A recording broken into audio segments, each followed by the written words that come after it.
La Damaris, soc tècnica en intervencions assistides amb gossos i formo part de l'equip ITCAN.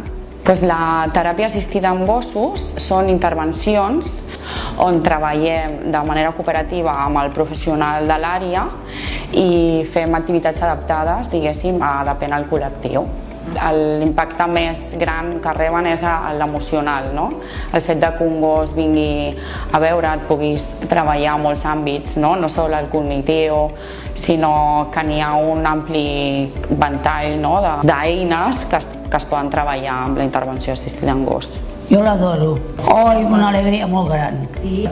A mi m'agrada estar amb ella. Recordo d'una gosseta que vaig tindre jo que s'hi semblava molt amb ella. Intentem treballar més el que és la memòria, la motricitat i em depèn què activitats, com avui, que heu pogut veure que es treballa amb aros, tenen que muntar aros, tenen que fer punteria, tenen de contestar preguntes i és una miqueta el que més treballem. M'ajuda bastant perquè fa treballar el cap una miqueta i això ens convé a l'edat nostra.